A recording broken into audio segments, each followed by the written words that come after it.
ವಿಧನ ಹೊಡುವ ಭೂಪತಿ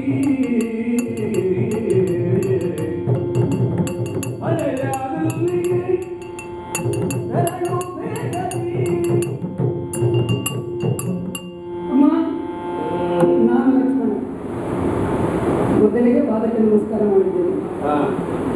ಒಳ್ಳೆಯದಾಗಲಿ ಅಂತ ಕೇಳಲಿಲ್ಲ, ಕೇಳಿದ್ದು ನನ್ನ ತಿಳಿದಿರಲಿಲ್ಲ. ಅಮ್ಮ, ನಿಲ್ಲುವಷ್ಟು ಅವಕಾಶ ನನಗಿಲ್ಲ.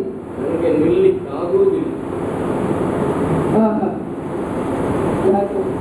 ಅಯೋಧ್ಯೆಯ ಭಾಗ್ಯದಾಯಿನಿ ನೀವು, ಅಯೋಧ್ಯೆಯ ಬೆಳಕು ನೀವು, ನಮ್ಮೆಲ್ಲರ ಜೀವನದ ಪ್ರಾಣ ನೀವು. ನಿಮ್ಮಂಥವರು ಹೀಗಿದ್ದರೆ ನಮಗೆ ನೋಡುವುದಕ್ಕಾಗುವುದಿಲ್ಲ. ಉತ್ಸಾಹ ತಂದುಕೊಳ್ಳಿ, ಉತ್ಸಾಹದಿಂದ ನಡೆಯುವಂತಹ ಉತ್ಸವದಲ್ಲಿ ಪಾಲ್ಗೊಳ್ಳಿ. ಅಮ್ಮ, ಹೊರಗಡೆ ನೋಡಿದರೆ ರಾಮಚಂದ್ರನ ಪಟ್ಟಾಭಿಷೇಕಕ್ಕಾಗಿ ಸಕಲ ಸಿದ್ಧತೆಗಳು ಆಗಿ ನೀವು ಬರಬೇಕು ಎನ್ನುವುದಕ್ಕಾಗಿ ಕಾಯುತ್ತಾ ಇದ್ದಾರೆ. ನಮ್ಮಣ್ಣ ಮುಹೂರ್ತ ಮೀರಿ ಹೋದರೂ ಕೂಡ ನನ್ನ ಚಿಕ್ಕಮ್ಮ ಬರದೆ, ನನ್ನ ಅಮ್ಮ ಬರದೆ ನಾನು ಸಿಂಹಾಸನವನ್ನು ಏರಲಾರೆ ಅಂತಿದ್ದಾರೆ.